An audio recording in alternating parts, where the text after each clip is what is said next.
Well, it's a very challenging time at the moment. I mean, as your packages just told your audience, the chipset shortage we're seeing at the moment is a kind of direct result of the extraordinary global events that have taken place that have upended the entire supply chain for electronics devices, and whether that's pandemic-related issues, geopolitical issues, or even freak things like one of Samsung's factories in Austin, Texas, being shut down because of snowstorms.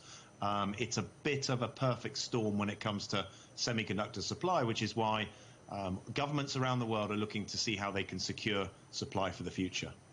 It's not just about quantity, though, is it? It's also about the quality, especially with the fast-changing nature of all the tech that we use and that we drive with. So who and where has that leading edge? So there's a lot of expertise around the world. There's a lot of intellectual property that lies in the US, which has been very problematic because of some of the tensions between the US and China. A lot of the manufacturing equipment lies there as well. But there's no question that people are trying to ramp up. Taiwan is a very key market for this. And obviously the efforts that we heard about in the package with the Chinese government trying to promote companies that can drive solutions to address these shortages are coming through. But as it was stated, that could take as long as a decade to get to the really advanced process technologies.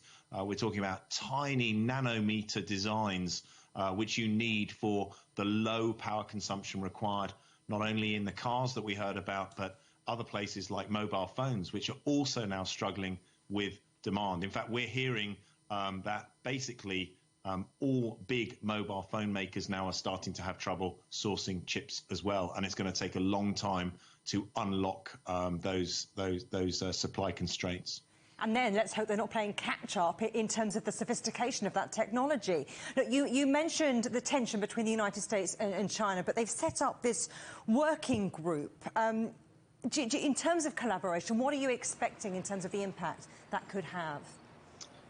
Well, I'm optimistic that as the supply constraints bite, people will take a more pragmatic approach to how we can overcome these things. There's some structural issues in the industry. We used to have big companies who controlled the whole process from end to end. Many of the viewers will have heard of Intel, for example, who used to not only design the chips but fabricate and manufacture the chips. Now we've moved to a slightly different model where people design them but other people manufacture them, and there's tight interdependencies that got disrupted during the pandemic and resulted in the shortages. I think some of these initiatives we're starting to hear about will be a positive impact on this, and in the end of the day, global consumers will be hoping that this gets resolved, because the downside of this problem is that as a supply and demand gets out of kilter, that usually means that prices will go up, and that's not going to help anybody. Certainly not when the chips are down. Ben Wood, thank you very much.